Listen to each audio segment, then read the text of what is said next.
প্রতিযোগিতামূলক ফুটবলের সিনিয়র পর্যায়ে অভিষেক ২০০২ সালে, পরের বছরই পা রাখেন আন্তর্জাতিক অঙ্গনে। বর্তমানে বয়সটা ৪০ ছুঁই ছুঁই হলেও ২২ বছরের ক্যারিয়ারে ফর্ম কিংবা ফিটনেসে রোনালদো অতুলনীয়। রেকর্ডের পাতাও বারবার করেছেন ওলটপালট, তবে একটা জায়গায় অপূর্ণতা থেকেই গেছে। কাঙ্ক্ষিত বিশ্বকাপ ট্রফিটা ছুঁয়ে দেখা হয়নি তার। ২০০৬ থেকে ২০২২ একটা বিশ্বকাপের জন্য কত চেষ্টাই না করেছেন রোনালদো, কিন্তু হয়নি প্রত্যাশা পূরণ। যদিও জিতেছেন একটি ইউরো ও একটি উয়েফা নেশনস লিগ শিরোপা। ক্যারিয়ার জুড়ে বিশ্বকাপের স্বপ্নের কথা বললেও এখন নাকি আর স্বর্ণালী ট্রফি নিয়ে ভাবেন না CR7। পর্তুগালের হয়ে একটা ইউরো চ্যাম্পিয়নশিপ জেতা বিশ্বকাপ জয়ের সমান। আমি পর্তুগালের হয়ে ২টি ট্রফি জিতেছি, যেটা আমি সত্যিই চেয়েছিলাম।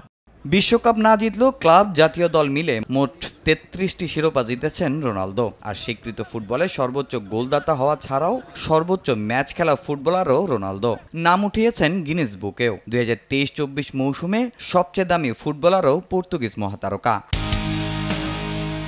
উয়েফা নেশনস লিগে ক্রোয়েশিয়ার বিপক্ষে গোল করে ৯০০ গোলের মাইলফলক স্পর্শ করেন CR7। সঙ্গে প্রথম ফুটবলার হিসাবে গড়েন ইতিহাস। স্বীকৃত ফুটবলে তার এই রেকর্ডের ধারে কাছেও নেই কেউ।